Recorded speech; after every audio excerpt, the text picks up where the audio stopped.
देखिए हमारे देश में 4.5 लाख में से 1,51,344 चार्टर्ड अकाउंटेंट प्रैक्टिस में है जो 1 जनवरी को सीओपी होल्ड कर रहे थे। बराबर। क्या लगता है आपको कि टैक्स में how is AI playing a role? कई सारे एआई टूल्स जैसे हैं जिससे हम पूरा इन्वेंटरी काउंट कर सकते हैं। ये एमएसएमई को लेके बहुत बड़ा टंटा चल रहा था, इसमें क्या कुछ हुआ है नया? देखिए हमारी इकोनॉमी में आज 12 करोड़ से ज्यादा लोग एमएसएमई में एम्प्लॉयड हैं। 30% जीडीपी को एमएसएमई कंट्रीब्यूट कर रहा है। 1,51,000 चार्टर्ड अकाउंटेंट में से 2/3 1,02,568 इतने चार्टर्ड अकाउंटेंट इनकम टैक्स की प्रैक्टिस में है। नमस्कार, स्वागत है आप सभी का विक्ट्री टॉक्स के एक अनोखे एपिसोड में। बहुत सारी क्वेरीज हमारे बीच में आई जहां पर पूछना चाह रहे थे कि डायरेक्ट टैक्स रिलेटेड सर नए नए अमेंडमेंट्स हो रहे हैं, नया एक्ट आ रहा है, इनकम टैक्स एक्ट में इतनी सारी चेंजेस हो रही हैं, तो उसके रिलेटेड बहुत सारी शंकाएं, बहुत सारे प्रश्न, बहुत सारी कंसर्न्स हमारे बीच आए हैं। तो हमने सोचा कि क्यों नहीं इस बार विक्ट्री टॉक्स में एक डायरेक्ट टैक्स के ऊपर हम लोग एक चर्चा करें और बता सके हमारे सारे श्रोताओं को कि क्या क्या हम चाह रहे हैं, कि नया क्या चाह रही है गवर्नमेंट इस बार इनकम टैक्स में और टैक्स ऑडिट में और बाकी बहुत सारी चीज़ों में। इंस्टीट्यूट चार्टर्ड अकाउंटेंट्स क्या कर रहा है, तो इसी के लिए हमारे बीच आज मौजूद है एक चार्टर्ड अकाउंटेंट और उसके साथ साथ एक कंपनी सेक्रेटरी, एक वैल्यूएशन प्रोफेशनल, एक इंसॉल्वेंसी प्रोफेशनल, एक bachelor of law and bachelor of management, CA Pankaj Shah, जो इंदौर से हमारे बीच जुड़े हैं। स्वागत है आपका पंकज भाई। थैंक यू अर्पित भाई, thank you very much for calling me to this august channel of yours victory talks. Thank you Pankaj भाई, शुरू करने से पहले क्यों इनकम टैक्स तो हमको मालूम है कि आपके लिए नस नस में आपके लिए बसा हुआ है, बट हम चाहते हैं, क्योंकि इंदौर में हमने बहुत सुना आपके बारे में, तो आपने जो धुआंधार एंट्री की है as a central council member, थोड़ा आपके बारे में बताएं कि कहाँ से आपने शुरू किया, कैसे सीए हुए और फिर बाद में ये सब काउंसिल वगैरह में कैसे? बहुत बढ़िया सवाल है अर्पित भाई। मेरे फादर भी चार्टर्ड अकाउंटेंट हैं, तो वो घर से ही इंस्पिरेशन, प्रेरणा मिली। पापा को देखा, सीखा, और जो रिस्पेक्ट चार्टर्ड अकाउंटेंट को समाज में मिलता है, वो उसका जो किक मिलता है, बस बचपन से सोच लिया था बनना तो चार्टर्ड अकाउंटेंट है। आर्टिकलशिप करने पहुंच गए मुंबई, माया नगरी, सपनों की नगरी। वहां पहुंचे तो मैंने बोला यार रहना तो सबसे अच्छी जगह है, और सीए बनने के लिए सबसे बढ़िया जगह कोई है तो राजस्थान विद्यार्थी गृह आरवीजी। क्या एम्बियंस है, क्या आरवीजी हॉस्टल है, सीए की फैक्ट्री है मान लो। आरवीजी में जैसे ही हम जाते हैं तो मतलब अंदर पहुंच गए, सीए बन के ही निकलना है आपको। इस बार भी ऑल इंडिया फर्स्ट रैंक आप देखेंगे तो आरवीजी से है। कई बार ऑल इंडिया फर्स्ट रैंक वहां से आ चुकी है, कई रैंकर्स वहां से आते हैं, तो आरवीजी का अपना एक मजा है। आरवीजी पहुंचे, आर्टिकलशिप के लिए मैं दलाल एंड शाह मुंबई में पहुंचा, जो 1925 की एक फर्म है, पीडब्ल्यूसी के साथ में। अब पीडब्ल्यूसी मर्ज हो चुकी है। वहां से आर्टिकलशिप करके स्टेट ऑडिट में काम किया, कई जगह लिमिटेड रिव्यूज किए, लिस्टेड कंपनीज के ऑडिट किए। Then I went to, after qualifying I join Mahajan and Aibara. मतलब स्टेट ऑडिट कर लिया, अब इंटरनल ऑडिट भी देख लें क्या भला है। देन महाजन आइबरा में इंटरनल ऑडिट करने के बाद में बंसी मेहता एंड कंपनी के अंदर टैक्सेशन के लिए ज्वाइन किया। One of the finest firm in taxation, finest institution by itself. वहां पर योगेश थार जी, हरीश बुज साहब, बंसी भाई के पास में रह के जो वैल्यू सिस्टम सीखा उनसे। मैं जब सीए बना तो कॉन्वोकेशन आईसीआई का पहला 2008 में मुंबई में हुआ। वेद जैन साहब हमारे प्रेसिडेंट थे। बिल्कुल। वेद जैन साहब ने जो है मुझे डिग्री दी। उस दिन पता नहीं क्यों मन में भाव आए, मेरा सर आज आपसे डिग्री ले रहा हूं, भविष्य में मैं ऐसी डिग्री दूसरे बच्चों को, नए चार्टर्ड अकाउंटेंट्स को दूंगा। और वो सपना इस बार कॉन्वोकेशन में सच हो गया। वाह वाह वाह। सो बहुत बहुत बढ़िया। आई थिंक एकदम बहुत जबरदस्त एडिशन हो गया है सेंट्रल काउंसिल में। और कॉन्वोकेशन जो इंदौर में हुआ, वाकई एक भव्य भव्य बोलते ना कि एक प्रोग्राम भी हो गया, और बहुत सारे बच्चों के लिए एक इंस्पिरेशनल मोमेंट हो जाता है कि आज हमें ऐसी जगह पे भी जहाँ पर कॉन्वोकेशन हो। स्टूडेंट्स के लिए, उनके माता पिता के लिए वो क्षण ऐसा रहता है कि आंखों से आंसू आ जाते हैं। उनका जो सपना पूरा होता है, सालों की तपस्या पूरी होती है, दैट इज इनकम्पेरेबल। करेक्ट। तो चूंकि आप भी, आपके फादर साहब भी चार्टर्ड अकाउंटेंट रहे हैं, तो अब इसका मतलब डीएनए में तो आ ही गया था। बिल्कुल। तो इनकम टैक्स ही क्यों? इनकम टैक्स ही क्यों? देखिए हमारे देश में 4.5 लाख में से 1,51,344 चार्टर्ड अकाउंटेंट प्रैक्टिस में है जो 1 जनवरी को सीओपी होल्ड कर रहे थे। बराबर।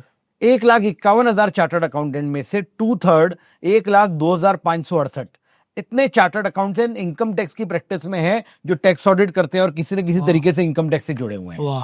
तो वो फ्रेटर्निटी जिस क्लोज तरीके से इनकम टैक्स से जुड़ी है, प्लस मैंने स्टेट ऑडिट भी किया, इंटरनल ऑडिट भी किया, पर जो किक मेरा एप्टीट्यूड मुझे बंसी मेहता एंड कंपनी में जाके टैक्सेशन में मिला, तब डिसाइड कर लिया कि बस दिस इज माय वे। आपके पास ये ऑफर नहीं आया था जॉब वॉब करने के लिए? क्योंकि आजकल हम देख रहे हैं सारे चार्टर्ड अकाउंटेंट जितने भी नए हो रहे हैं, सबके सब जॉब में ही जाना चाह रहे हैं। प्रैक्टिस में मतलब शायद उनका इतना अलाइनमेंट नहीं है, तो what prompted you to come into practice? देखिए क्या होता है ना, एक तो फैमिली बिजनेस वाला, तो फैमिली प्रोफेशन हो गया, कि फादर चार्टर्ड अकाउंटेंट है तो मुझे भी एंटरप्रेन्योरशिप में जाना है। ओके। एक कहावत है अर्पित भाई, उत्तम खेती मध्यम बान अधम चाकरी भीख निदान। वाह।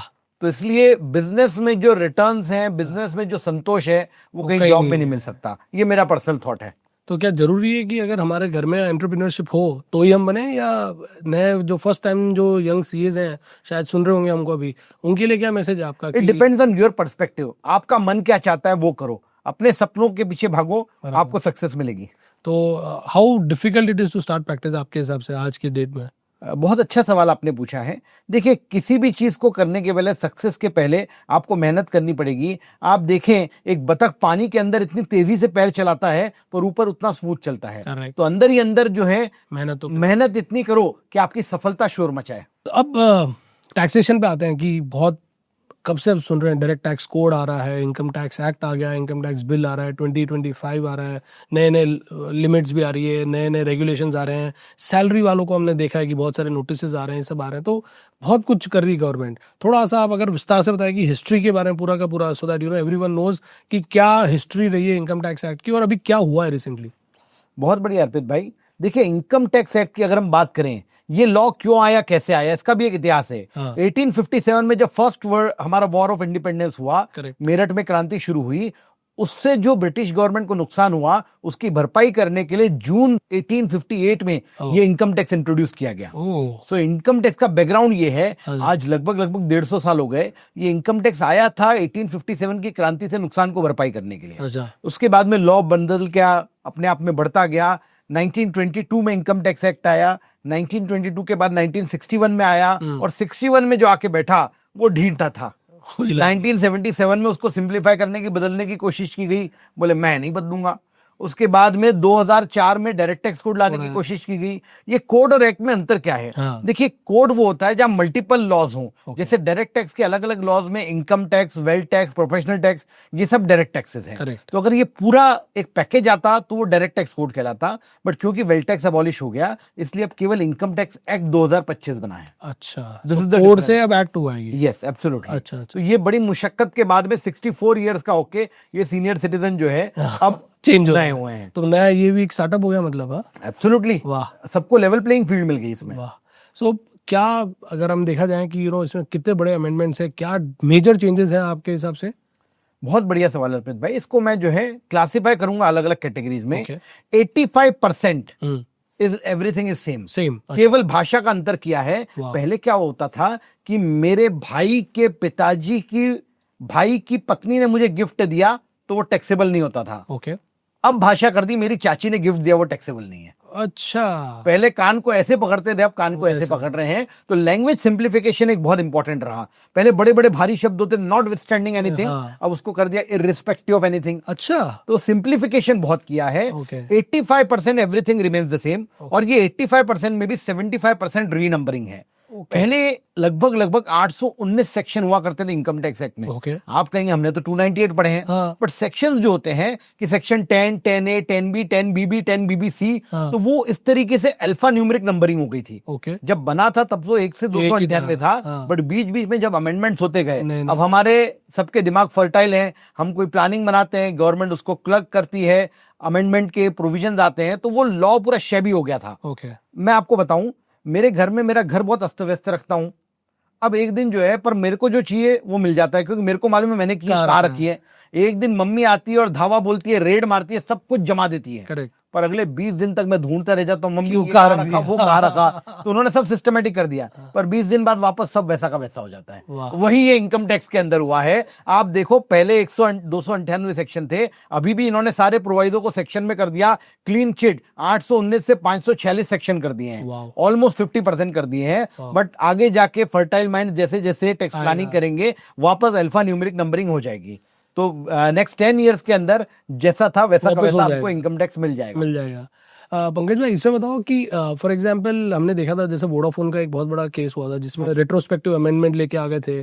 तो ये जो रीनंबरिंग किया, ये जो भी किया, इसमें कहीं ऐसा प्रोविजन तो नहीं आ गया कि इन्होंने ऐसा कोई पूरा बदलाव कर दिया जो retrospectively it is impacting our income tax stand that we have taken for assessees? और या मैं आपको पूछूं तो रीड बिटवीन द लाइंस, अगर अब क्या क्या है इसके बीच में तो वो बताइए। देखिए, राज की बात बताऊं आपको, 85% में से 75% तो रीनंबरिंग है, टेबुलेशन है। पहले जैसे हमारे टीडीएस के सेक्शन होते थे 194, 194 सी, डी, ई, एफ, इस तरीके से होते थे। अब वो सारे 46 सेक्शन को मिला के 46 सेक्शन का एक सेक्शन हो गया 393। अच्छा, उसको अब टेबल फॉर्म में कर दिया उसके अंदर instead of sections. But her chapter के बाद में इंटरप्रिटेशन डाल दिया। जैसे हर सेक्शन के बाद में कमीशन है 194 है, जिसका मतलब वही नीचे लिखा रहता था, अब उसका मतलब आपको नीचे इंटरप्रिटेशन चैप्टर में देखना है। तो अब एक्ट में ही हर चैप्टर के बाद में कि इंटरप्रिटेशन का सेक्शन आ गया, जहां पर डेफिनेशंस, मीनिंग्स को एक्सप्लेन किया हुआ है। तो ये एक चेंज है जो ऑप्टिकल चेंज है। बट अगर रीड बिटवीन द लाइंस की बात करें, दो चेंजेस ऐसे किए हैं जिसकी कहीं सुगबुगाहट नहीं।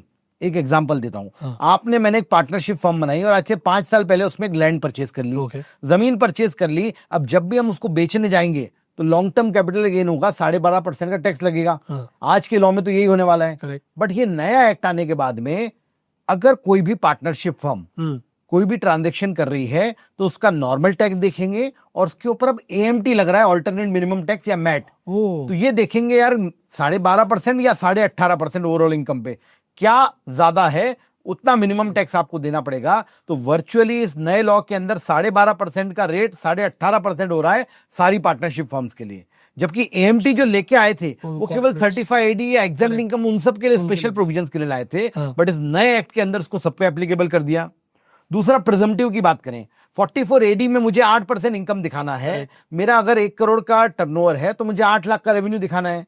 अब अगर मेरा opening carry forward loss 10 lakh है और इस साल मैं 8% रेवेन्यू इनकम दिखा रहा हूं तो 10 लाख से 8 लाख सेट ऑफ हो जाता था। अच्छा, बट आगे जाके नए इनकम टैक्स बिल में वो सेट ऑफ नहीं होगा, वो 10 लाख तो अलग रहेगा, 8 लाख पे मुझे आज टैक्स देना है।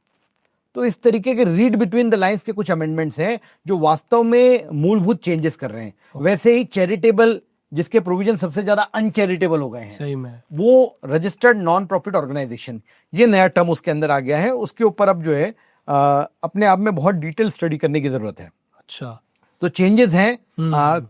मेजॉरिटी उनका कंसेप्ट ये था कि सिंप्लीफिकेशन करना है, हमें नया फंडामेंटल चेंज नहीं लाना। फिर भी ऐसे 2-3 चेंजेस, पहले आपको अगर फॉरेन में जॉब ढूंढने जाना है तो भी आपको 60 डेज के बियॉन्ड जो है रेजिडेंट नहीं मानते थे। बट अब लिख दिया for the purpose of employment की जगह फॉर द एम्प्लॉयमेंट, मतलब आपका जॉब पक्का है तो ही आपको जो है रेजिडेंट से छुट्टी मिलेगी, अदरवाइज आपको रेजिडेंट मान लिया जाएगा। तो ये कुछ फंडामेंटल चेंजेस इन्होंने नए लॉ में किए हैं। सर एक ये कब से हम लोग देख रहे हैं assessment year, financial year, previous year, इससे भी थोड़ी राहत मिली है शायद, है ना? देखिए राहत क्या है, पहले प्रीवियस ईयर असेसमेंट ईयर था तो किसी चार्टर्ड अकाउंटेंट को समस्या नहीं थी, बट लेमैन को समझने में दिक्कत आती थी। अब उन्होंने ग्लोबली इंटरनेशनल बेस्ट प्रैक्टिसेस के जैसे टैक्स ईयर का कंसेप्ट लेके आया। अच्छा, now financial year will be referred as tax year. पहले रीओपनिंग हमारा असेसमेंट ईयर एंड से 5 साल में होता था, अब क्योंकि हम एक स्टेप पीछे चले गए हैं तो टैक्स ईयर से 6 साल में होगा। तो time limits are same, just starting point has changed. Yes, अपन इसमें जैसे यदि देखा जाए कि हर बार जैसे नए नए ये लाते गए अमेंडमेंट्स आते गए, तो ये सारे सब्ज्यूम होके नए एक्ट में आ गए या उसमें एकदम ही ऑल टुगेदर डिफरेंस मिलेगा? जैसे अभी 12 लाख की उन्होंने लिमिट कर दी, हाँ, तो व्हाट इज इट, क्योंकि ये अभी नेक्स्ट ईयर से लागू हो जाएगा, अपन टैक्स ईयर आएगा अप्रैल 25। बिल्कुल सही है। जो ओल्ड रिजाइम और न्यू रिजाइम की आप बात कर रहे हैं, वो मेरा खुद की एक्सपेक्टेशन थी कि नए इनकम टैक्स एक्ट में तो केवल नई रिजाइम रहेगी, पुरानी रिजाइम रहेगी नहीं। अच्छा, क्योंकि हर तरीके से अब नई रिजाइम फायदेमंद है। आज नई रिजाइम में 12 लाख तक की इनकम पे कोई टैक्स नहीं है। आज किसी का 1.5 करोड़ का टर्नओवर है तो उसको तो 1 रुपया भी टैक्स नहीं भरना है। बराबर, ये बहुत बड़ी रिलीफ थी। बट फिर भी ओल्ड रिजाइम उन्होंने कंटिन्यू किया है। अच्छा, अब ओल्ड रिजाइम का फायदा किसको मिलेगा? तो देखिए, जो नेता मंत्री गवर्नमेंट के जो मिनिस्टर्स हैं उनको 1017 में एक एग्जेम्पशन मिलता है जो भी अलाउंसेस का। तो उनके लिए आज भी पुरानी रिजाइम एडवाइजेबल है, तो क्योंकि उनको उसमें बेनिफिट मिल रहा है तो इसलिए मेरे ख्याल से उन्होंने रिप्रेजेंट करके उसको कंटिन्यू करवाया है। Otherwise there was no need. कोई भी बिजनेसमैन लगभग अब जो है पुरानी रिजाइम में नहीं जाएगा। कुछ जो पॉलिटिकल डोनेशन या ATG के डोनेशन करते हैं उसकी पूरी छूट मिलती है। उस वजह से कुछ केसेस में ओल्ड रिजाइम अभी भी फायदेमंद हो सकता है, but I would not advice, क्योंकि अब हर केस में स्क्रूटनी उनमें आ ही रही है। तो इट इज एडवाइजेबल आप नई रिजाइम में जाएं और सुख से बिना कोई डिडक्शन लोअर रेट का मजा लें। तो आपने बताया नई रिजाइम ओल्ड रिजाइम, तो लिटिगेशन अगर कुछ हुआ या मतलब प्रेसिडेंट क्या लिया जाएगा? पुराने केस लॉज फिर भी अभी वैलिड रहेंगे या? Excellent question. देखिए, 1922 एक्ट हम आज कभी भी नहीं पढ़ते, नहीं देखते। उसका नाम भी नहीं सुनते, Correct. क्योंकि इनकम टैक्स एक्ट 1961 में पुराने 22 एक्ट का रेफरेंस नहीं दिया। अच्छा, बट आपको आश्चर्य होगा, इनकम टैक्स एक्ट 2025 में 117 बार इनकम टैक्स एक्ट 1961 का रेफरेंस है। मतलब वो सो आज हमें ये नहीं मानते कि Grandfather नया है। इनकम टैक्स एक्ट आ गया तो पुरानी किताबों को निकाल दें, पुराने इनकम टैक्स एक्ट भी हमको रखने पड़ेंगे। इवन इनकम की डेफिनेशन में उन्होंने लिख दिया, any other income which was considered as income in oh. Income tax act 1961। तो प्रॉपर ग्रैंडफादरिंग हो ही गया मतलब। हाँ जी, हाँ, तो वो आएंगे, पुराना एक्ट नया एक्ट दोनों मिला के पढ़ना है हमको। पढ़ना है। तो लैंडमार्क जजमेंट जो रहे पहले के वो भी शायद कंटिन्यू कहीं रहेंगे। कहीं करोड़ा भानुमति का कुंभा जोड़ा। My God, my God. तो है मतलब कॉम्प्लिकेशंस तो काफी आए हैं इसमें। देखिए कॉम्प्लिकेशन के लिए तो एक बार एक जो कहा जाता है, इंदिरा गांधी जी को सपना आया, उसमें भगवान उनके सामने आए तो उन्होंने बोला when will Rajiv become the prime minister. हाँ, तो पहले पूछा व्हेन विल Sanjay Gandhi become prime minister, हाँ। तो बोले not in his lifetime. Okay. फिर बोले when will Rajiv become prime minister, तो इंदिरा जी को भगवान बोले not in your lifetime. वाह। फिर बोले when will income tax become simple, तो भगवान ने बोला not in my my lifetime. Great. तो अपन ने कॉर्पोरेट्स बात कर ली, अपन ने पार्टनरशिप फर्म बात कर ली, चैरिटेबल आपने बता दिया, इंडिविजुअल बता दिया। ये एमएसएमई को लेके बहुत बड़ा टंटा चल रहा था, वो 43 BH वगैरह, इसमें क्या कुछ हुआ है नया? देखिए हमारी इकोनॉमी में आज 12 करोड़ से ज्यादा लोग एमएसएमई में एम्प्लॉयड हैं। 30% जीडीपी को एमएसएमई कंट्रीब्यूट कर रहा है। So it is the heart and soul of India. पहले जो एग्रो बेस्ड इकोनॉमी थी, अब एमएसएमई बेस्ड हमारी इकोनॉमी हो गई है। और उन एमएसएमई को अपना पेमेंट टाइम पर मिले, हाँ। उसके लिए 43BH ये सेक्शन लेके आए हैं कि अगर 31 मार्च के बाद आपका पेमेंट लेट हो रहा है, नेक्स्ट ईयर में हो रहा है, तो वो खर्चा आपका डिसअलाउ हो जाएगा। फिर वो उसी साल उसको छूट मिलेगी जिस साल आपने उसको पे किया है। सो एक्चुअल पेमेंट बेसिस पे खर्चा आपका अलाउ होगा। करेक्ट। तो वो अभी भी है। 43BH का जो प्रोविजन है, हाँ। थोड़ी हार्डशिप बिजनेसमैन को हो रही है इसकी वजह से, but we have to live with it.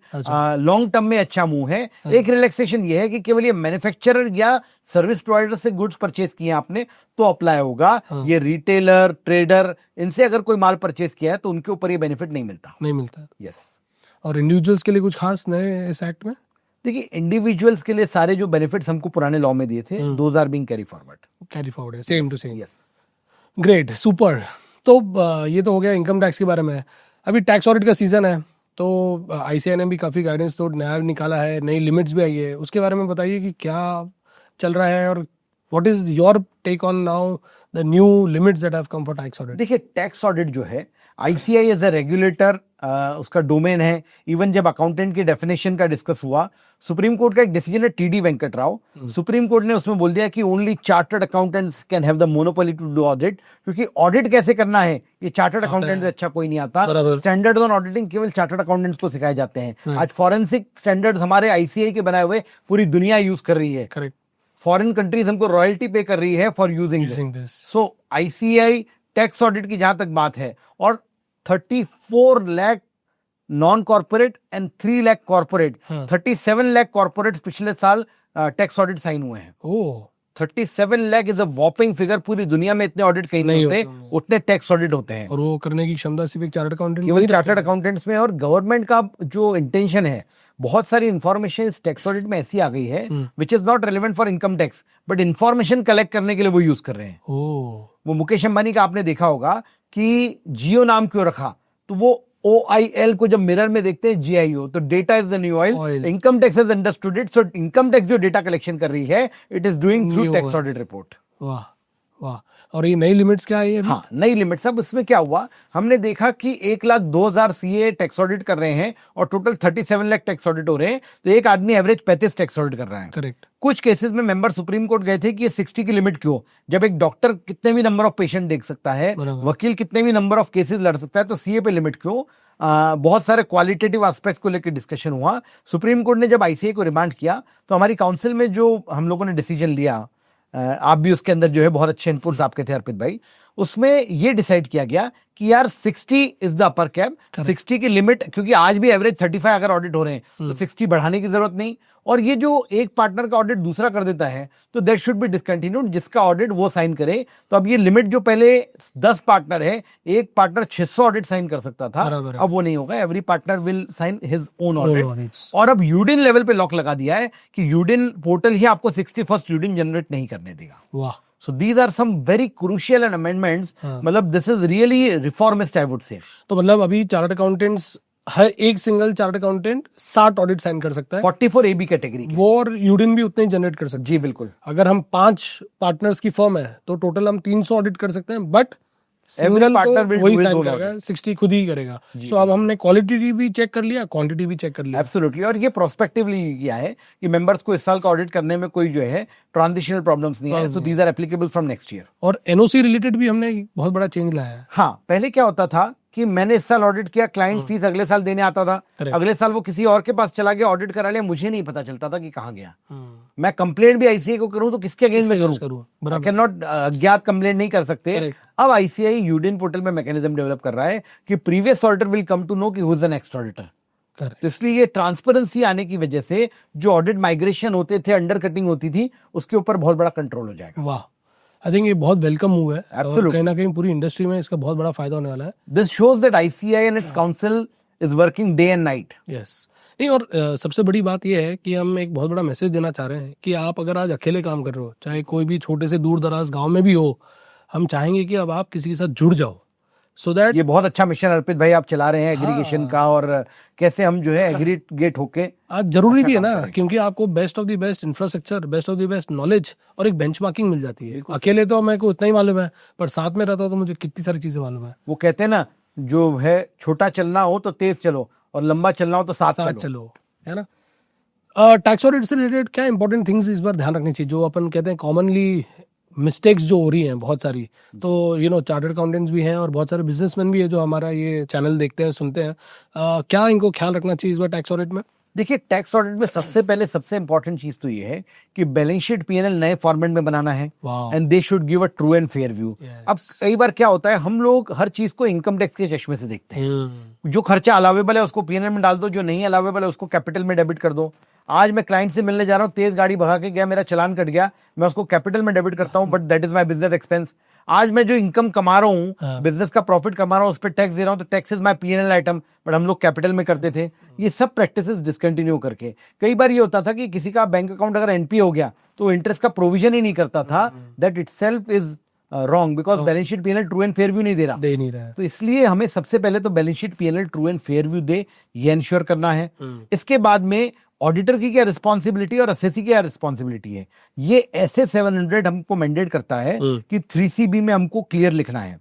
अगर किसी ने नहीं लिखा तो ये अपने आप में एक बहुत बड़ी मिस्टेक है, क्योंकि we have to clearly specify what is the responsibility of assessee, books बनाना, अकाउंटिंग स्टैंडर्ड्स के बनाना, और हमारी ऑडिटर की रिस्पॉन्सिबिलिटी कि ऑडिटिंग स्टैंडर्ड्स को यूज करके उन बुक्स का ऑडिट करना कि असेसी ने सब सही किया कि नहीं। 3CD क्लाइंट की रिपोर्ट होती है, 3CB हमारी रिपोर्ट होती है, इसलिए हमेशा 3CB के क्लाइंट की साइन करा के जरूर रख लें। 3CD में जो भी इंफॉर्मेशन भरी है वो क्लाइंट ने भरी है, हमें लगता है कुछ गलत भरी, कुछ छोड़ दिया, हम अपनी 3CB में उसको रिपोर्ट कर सकते हैं। कॉमन मिस्टेक्स की बात करें तो स्टॉक, इन्वेंट्री वैल्यूएशन पॉलिसी, कई लोग लिख देते हैं inventory has been accepted as certified by the management. ये नहीं चलेगा, क्योंकि इन्वेंट्री के लिए SA 501 बोलता है एग्जिस्टेंस एंड कंडीशन, ये दोनों चीजें वेरीफाई करना है। अगर ये वेरीफाई नहीं किया तो हम नहीं कर सकते। इसके बाद में इन्वेंट्री वैल्यूएशन की पॉलिसी, कई लोग आज भी लिखते हैं inventory is valued at cost या एट NRV, जबकि जो पॉलिसी है, चाहे हमारा अकाउंटिंग स्टैंडर्ड 2 हो, ICDS 2 हो, everybody now says inventory has to be valued lower of cost and net realisable value. Correct, तो उसको lower of cost and net realisable value पे वैल्यू करना है, ये कॉमन मिस्टेक है। कई बार हम जो है जर्नल एंट्री के थ्रू, मैंने आपको लोन दिया, आपने आपके मित्र को लोन दिया, उसने मेरे को लोन रीपे कर दिया, तो आपकी बुक्स में तो जेवी से आप क्रॉस कर लोगे। तो ये जो जेवी से लोन लेना और रीपे करना था, इसको हम प्रॉपरली क्लॉज 31 में नहीं बता पाते थे। इस बार उन्होंने अमेंडमेंट कर दिया और उसमें लिख दिया है आपको कि आपका ट्रांसफर ऑफ एसेट लायबिलिटी है, जर्नल एंट्री है, कैश है, चेक है, जिस भी माध्यम से लोन लिया है या रीपे किया है, नाउ ड्रॉप डाउन मेन्यू में उसको सिलेक्ट करके आप करेक्ट आंसर दे सकते हैं। So that is a very good amendment which has come in this. कई बार कई लोग जो हैं अपने ही शेयर्स कंपनीज परचेज करके बायबैक करके टैक्स प्लानिंग कर लेती थी, उसको ट्रैक करने के लिए क्लॉज में अमेंडमेंट करके स्पेसिफिक क्लॉज ले लिया। अच्छा, तो अगर किसी भी कंपनी ने बायबैक किया है, अब उसकी रिपोर्टिंग आपको टैक्स ऑडिट रिपोर्ट के अंदर करनी पड़ेगी। एक नया क्लॉज 22 भी लेके आए हैं, MSME हाँ, से अगर आपने कोई गुड्स परचेज किया और लेट पेमेंट किया तो उस पर प्रोविजन ऑफ इंटरेस्ट करना है, तो आपने कितना इंटरेस्ट बुक्स में प्रोवाइड किया और वो इनएडमिसिबल है, तो क्लॉज 22 के फर्स्ट पार्ट में आपको वो लिखना है। अच्छा, सेकंड पार्ट में जितनी भी आपकी एमएसएमई पार्टीज हैं, अब आप पूछोगे मुझे पता कैसे चलेगा कैसे कौन चलेगा? एमएसएमई है, तो 26 अगस्त 2008 को एक एमएसएमई मिनिस्ट्री ने ऑडिटर्स को लेटर लिखते हुए क्लैरिफाई किया है कि अब हमने जितने भी एमएसएमई एंटरप्राइजेज हैं उनको डायरेक्ट किया है दैट आपने बिल के ऊपर अपना एमएसएमई उद्यम रजिस्ट्रेशन नंबर डाल दो। Correct. So as a auditor हमें ये देखना है कि यार जिस भी पार्टी वाउचिंग करते समय हमारे आर्टिकल्स चेक करेंगे, जिसके भी बिल पे इनवॉइस पे एमएसएमई रजिस्ट्रेशन नंबर है, छपा हुआ है उसका- उनको आइडेंटिफाई कर लें और उस प्रोसेस से हम डिसअलाउंस वो करें। तो मास्टर तो डेटाबेस। जितने भी एमएसएमई पार्टीज वेंडर से हमने गुड्स परचेज किए हैं, टोटल परचेजेस क्लॉज 22 के सेकंड पार्ट में रिपोर्ट करना है। थर्ड पार्ट में अब बहुत इंटरेस्टिंग रिपोर्टिंग है कि कितना टाइम पे पेमेंट किया, तो ये थोड़ा डिफिकल्ट है निकालना, बट जो टाइम पे पेमेंट नहीं किया 31 मार्च को आउटस्टैंडिंग है और डिसअलाउएबल है, उसको रिपोर्ट करना है। तो अब डिसअलाउंस की रिपोर्टिंग क्लॉज 22 के थर्ड पार्ट के बी कॉलम के अंदर हमको करनी है। So that is a new reporting requirement जिसमें थोड़ी मेहनत हमारे मेंबर्स को इस साल ज्यादा करनी पड़ेगी। तो ये टैक्स ऑडिट के कुछ मेजर चेंजेस हैं। हाँ पंकज भाई, आपने बता दिया मेहनत ज़्यादा करनी है। इधर भगवान साहब रूठे हुए हैं, हमारे इधर मुंबई में तो जरांगे पाटिल अलग से मुंबई को उसने पूरा होल्ड करके रख दिया, चोक कर दिया पूरी बुरी तरह से, मराठा एजिटेशन लेके। बारिश ने हर जगह तबाही मचा रखी है।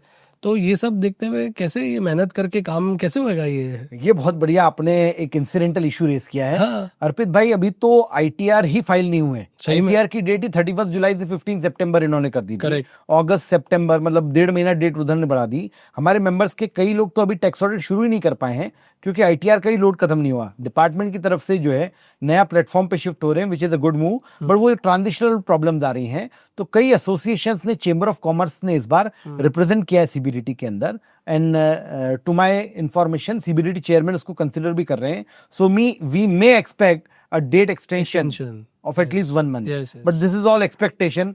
अल्टीमेटली होगा तो वही जो सीबीडीटी और डिपार्टमेंट को चाहिए। यस यस नहीं, होपफुली आई थिंक ये समझेंगे कि बहुत हार्डशिप्स हो रही है, specially majority parts of the country is facing this hardship. तो आई एम श्योर कि इसका कॉग्निजेंस लिया जाएगा और कुछ करा जाएगा। बहुत इंटरेस्टिंग अभी चूंकि आपने ये सब बताया और हम लोग ऑटोमेशन हम देख रहे हैं। So as a DAP committee हम लोग ने एक नया फंक्शन, डिजिटल अश्योरेंस फंक्शन जैसे लॉन्च किया है। अपने प्रेसिडेंट साहब ने भी, आईसीआई प्रेसिडेंट साहब ने भी कहा कि इन्फॉर्मेशन सिस्टम ऑडिट स्टैंडर्ड्स भी आने वाले हैं, एफआईआई आने वाले, तो बहुत कुछ जा रहा है अभी ऑटोमेशन और एआई को। क्या लगता है आपको कि टैक्स में how is AI playing a role? See, artificial intelligence का इंपॉर्टेंस मैं आपको बताता हूँ। आज इन्वेंट्री का फिजिकल वेरिफिकेशन नॉर्मली तो हम नहीं कर सकते, बट यस कई सारे एआई टूल्स जैसे हैं जिससे हम पूरा इन्वेंट्री काउंट कर सकते हैं। राइट। आर्टिफिशियल इंटेलिजेंस के टूल से मैं आपको एक और बहुत इंटरेस्टिंग चीज बताऊं। पहले ये होता था कि ऑडिट की लिमिटेशन होती थी sample check, test check, but now government is expecting कि we don't want true and fair, we want true and correct. Correct. So आप एआई के टूल्स को यूज करते हुए 100% वेरिफिकेशन हमको करो करके आप। बहुत सारे एनालिसिस हम कर सकते हैं, बल्कि टैक्स ऑडिट में कई अपॉर्चुनिटीज भी छुपी हैं। यार ये बहुत इंपॉर्टेंट बात बताई पंकज भाई आपने, टैक्स ऑडिट में अपॉर्चुनिटीज, और आई थिंक ये बहुत सबसे बड़ा सेगमेंट होगा जो सब जानना चाहेंगे। क्या ऐसी अपॉर्चुनिटीज आप आइडेंटिफाई कर रहे हो टैक्स ऑडिट के थ्रू? अर्पित भाई, मैंने अपने ऑफिस में कंसेप्ट इंप्लीमेंट किया। 30 सितंबर को जब मैं ऑडिट करता हूं तो 3-4 दिन घूमने के बाद में मैं अपना चश्मा बदल देता हूं। मैं एक नया चश्मा लेता हूं। अब उस चश्मे से गलती नहीं ढूंढूंगा। जब ऑडिट किया तो मुझे गलती ढूंढने का काम था, बट अब मैं ढूंढूंगा कि इसमें अपॉर्चुनिटी क्या है। मैं, मेरे फादर, मेरे ब्रदर, हम सब साथ में बैठते हैं, टॉप 10 क्लाइंट्स के ऑडिटेड फाइनेंशियल लेके देखते हैं उसमें अपॉर्चुनिटी कहाँ छुपी है। फॉर एग्जांपल, एक पार्टी में हमने देखा कि यार 10 डेटर्स ऐसे थे जो 3 साल से पेमेंट नहीं कर रहे हैं। हमने उनका लीगल नोटिस ड्राफ्ट किया, उन सबको भेज दिया, उसमें से 4 लोगों का पेमेंट आ गया। This was a value addition service which we provided. एक पार्टी ने एक्सपेंशन किया, हमने देखा यार ये एक्सपेंशन कर रहा है, फ्यूचर एक्सपेंशन प्लान पता किए, उसको सब्सिडी के लिए अप्लाई करवा दिया।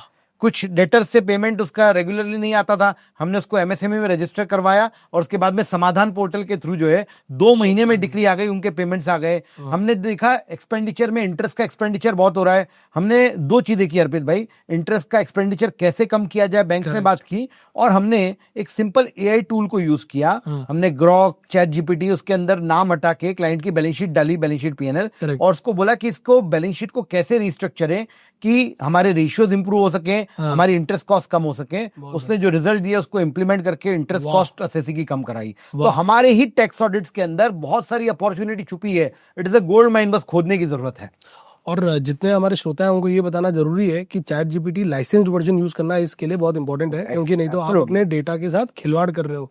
और चैट जीपीटी इंडिया इतना बड़ा कंज्यूमर है उसका कि चैट जीपीटी 5 जो लॉन्च हुआ है वो बहुत ही अफोर्डेबल प्राइस में अभी इंडियंस के लिए लॉन्च किया है स्पेशली। यस, तो आई थिंक नेटफ्लिक्स और जियो हॉटस्टार और प्राइम वीडियो का सब्सक्रिप्शन एक तरफ और चैट जीपीटी का सब्सक्रिप्शन एक तरफ, और उसको कहीं ना कहीं यूटिलाइज करें, यूज करें, सो दैट ये अपॉर्चुनिटी पे बहुत अच्छे से काम किया जा सकता है। बिल्कुल कर सकते हैं। कई लोगों को ये संदेह भी है कि यार एआई आने से हम लोग बेरोजगार तो नहीं हो जाएंगे।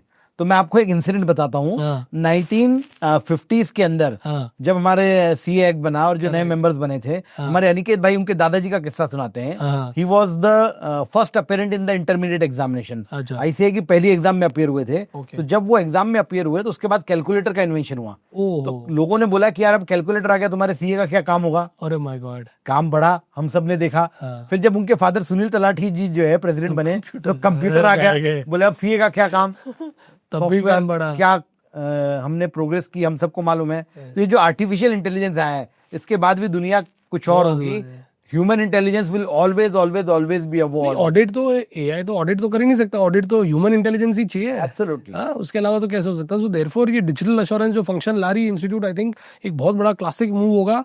और इस टाइम के साथ जो हर चीज इवॉल्व हो रही है, स्टार्टअप्स आ रहे हैं, नया इकोसिस्टम बन रहा है। अभी तो एथेनॉल भी, पेट्रोल भी चेंज हो गया है, समझो एथेनॉल 20% ब्लेंडिंग और कुछ कुछ हो रहा है, हाइड्रोजन आ रहा है। तो उसके हिसाब से ऑडिटिंग प्रोफेशन को भी हमको अभी बहुत बड़ा रेवोल्यूशन लाना है, और वो बिल्कुल लाना चाहिए अर्पित भाई। मैं तो कई बार कहता हूँ बचकर रहना इस दुनिया की परछाई से। लोग यहाँ पहाड़ भी बना देते हैं राई से। बनना है तो बहता हुआ जल बने, क्योंकि ठहरा हुआ जल ढक जाता है अपनी इकाई से। वाह, थैंक यू अर्पित भाई। वाह, बहुत बढ़िया पंकज भाई। सो अभी आपने हमको सब बता दिया कि इनकम टैक्स एक्ट में ये, टैक्स ऑडिट में ये, ऑटोमेशन में आपने अपॉर्चुनिटीज भी बता दी कैसे कर सकते हैं। लास्ट फाइनली ये चीज समझना चाहेंगे कि जो बिजनेसेस है, हाँ। अभी हमने हमेशा सुना है tax planning, tax avoidance, tax evasion, ये 3 टर्मिनोलॉजीज होती है और ग्लोबली एक्सेप्टेड है, ये सब है। अभी हम देख रहे हैं कि ओवरऑल पूरा इकोसिस्टम भी इतना अच्छा हो रहा है, डेटा शेयरिंग हो रही है। So the income tax is sharing data with से जीएसटी शेयरिंग डेटा विद से सेबी शेयरिंग डेटा विद से कंपनीज एक्ट, और ये सारा हो रहा है। तो ये सारी चीज़ों में बिजनेसेस को क्या ख्याल रखना चाहिए, तो चूंकि इनकम टैक्स का जो पीरियड है बहुत इंपॉर्टेंट है डिस्क्लोजर्स करने के लिए।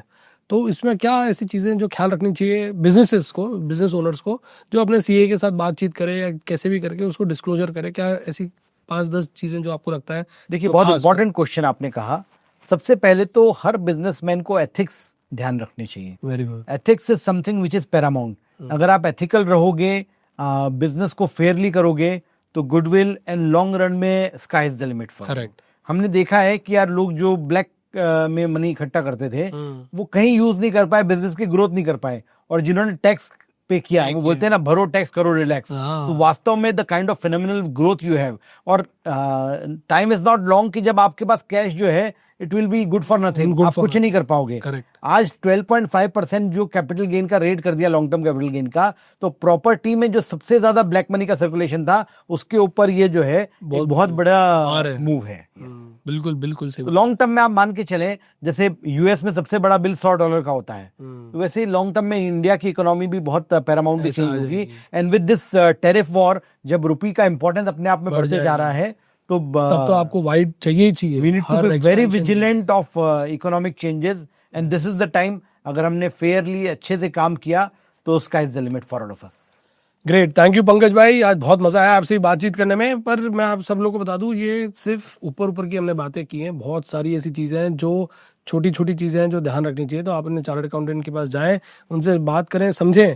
और अगर कोई और ऐसे आपको क्वेश्चंस हैं जिनके आपको आंसर्स चाहिए, आप लिख सकते हैं पंकज भाई को भी, इंस्टाग्राम पे वो भी मौजूद है, लिंक्डइन पे मौजूद है, या हमको लिख सकते हैं आप विक्ट्री टॉक्स पे। हमारे कमेंट सेक्शन ओपन है, आप लोग जो चाहें वो लिखें, और कोई समाधान आपको चाहिए तो आप हमारे से पूछ सकते हैं। बहुत बहुत धन्यवाद पंकज भाई। ग्रेट, बहुत मजा आया आपके साथ। Real pleasure. हाँ, it was a fun, it was fantastic having a discussion with you. Amazing, thank you. Thank you.